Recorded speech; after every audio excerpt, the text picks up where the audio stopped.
할렐루야.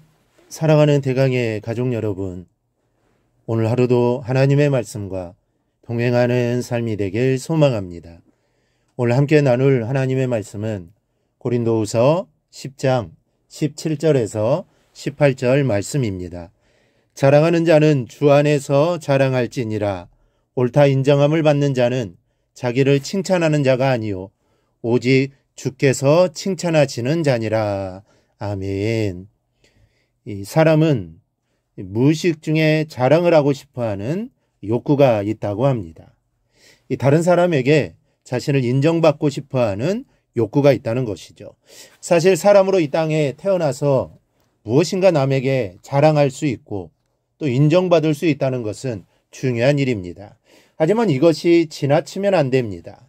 자신을 지나치게 자랑하게 되면 다른 사람들에게 좋은 느낌을 주지 못하는 법입니다. 그래서 오늘은 자랑과 인정에 대해서 함께 생각해 보고자 합니다.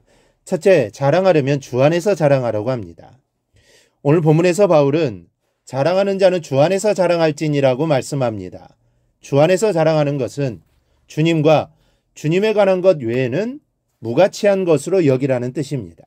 그렇게 되면 자기 자신을 자랑 삼을 일이 없고 오직 주님만 자랑거리가 될 겁니다. 이 당시 바울의 대적자들은 자신들이 알고 있다고 생각하는 신비한 것들과 영지주의에 대한 자랑을 일삼았습니다. 또 남들이 알고 있지 못한 하나님과의 직통계시를 자랑하기도 했습니다. 이런 것들을 자랑함으로써 실상은 자신을 자랑했던 것이죠. 요즘 이단들도 그렇지 않습니까? 자신만이 하나님과 직통계시로 말한다고 합니다. 그래서 자신을 통해서만 구원을 받을 수 있다고 합니다. 결국은 하나님을 이야기하지만 자신을 자랑하는 것입니다. 자신을 내세우는 것이죠. 자신이 메시아라는 겁니다. 그에 반해서 바울은 무엇을 자랑했습니까? 바울이 일생 동안 자랑했던 것은 복음이요 예수 그리스도의 십자가뿐이었습니다. 예수를 만나기 전 사도 바울은 자랑할 것이 너무나도 많은 사람입니다. 가문, 학식, 지식, 이 자랑거리로 가득 찼던 사람입니다. 하지만 예수를 만나고 나서는 자신이 가지고 있던 그 많은 인간적인 지식들을 예수 그리스도의 십자가 앞에서 다 배설물과 같이 여겨버린 바울입니다. 자랑할 것이 하나도 없다는 것이죠. 여러분, 사람마다 자랑이 없을 수가 없습니다. 또 자랑하고 않고는 입이 간지러워 견딜 수가 없는 사람이 있습니다. 자랑이 살아가는 힘이 되기도 합니다.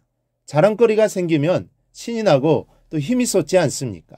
그러니 자랑은 사람에게 필요한 겁니다. 사람은 자랑하면서 살아가는 존재입니다. 그런데 문제는 자랑의 내용입니다. 무엇을 자랑하느냐가 문제입니다.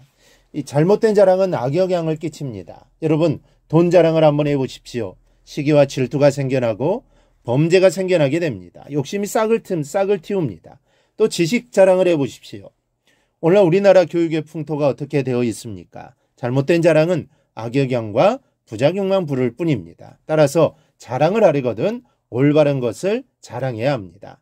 올바른 자랑은 듣는 사람을 바르게 인도하는 힘이 있습니다. 그러니 예수의 사랑을 자랑하십시오. 그러면 여러분의 마음, 가정 일터가 사랑으로 충만하게 될 겁니다. 예수의 십자가를 자랑하십시오. 그러면 희생과 봉사가 왕성하게 될 겁니다. 복음을 자랑하십시오. 그러면 새 생명의 역사가 풍성하게 나타나게 될 겁니다.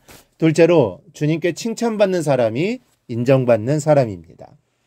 18절을 보면 옳다 인정함을 받는 자는 자기를 칭찬하는 자가 아니요 오직 주께서 칭찬하시는 자니라. 사람의 인정이란 것이 얼마나 허무합니까?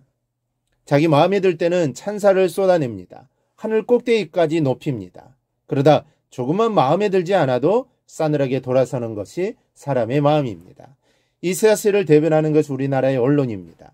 스포츠 분야든 정치 분야든 조금만 잘하면 지나칠 정도로 인정하면서 칭찬하다가도 조금만 실수 하나만 해도 완전히 180도 달라서는 사람을 매도해버리고 맙니다. 그러니 인정을 받으려면 영원토록 변함이 없으신 주님께 인정을 받아야 합니다. 사람의 겉모습만 보고 인정도 했다 멸시도 했다 하지만 주님은 중심을 보시고 인정하시기 때문에 실수가 없으시고 따라서 이 변함도 없으십니다. 오직 하나님의 판단에 옳다 인정을 받는 성도들이 되기를 바랍니다.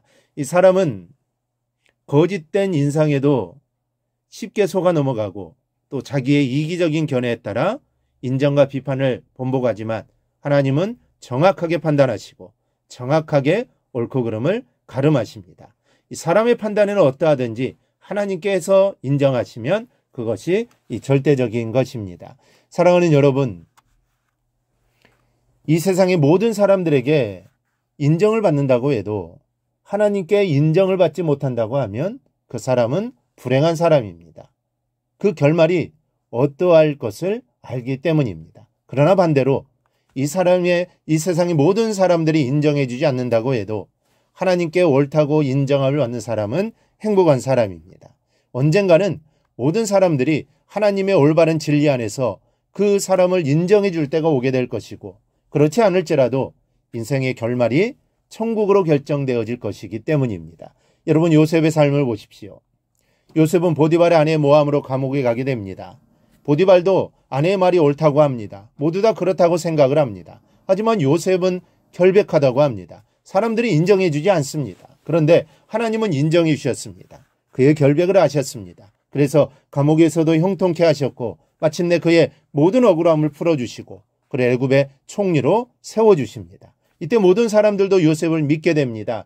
요셉이 옳았다는 것을 알게 되죠. 바로 하나님은 이런 분이십니다. 우리의 모든 것을 다 아시고 언젠가는 풀어주시고 해결해 주시고 인정해 주실 겁니다. 이 사실을 믿고 오늘도 주 안에서 자랑할 것과 주님의 인정을 받게 되기를 기도하기를 바랍니다. 그래야 하나님께 인정받는 오늘 하루가 되기를 주님의 이름으로 축원합니다. 오늘 묵상한 말씀을 굳게 잡고 삶으로 실천하며 살아내는 대강의 모든 성도들이 되기를 축복합니다.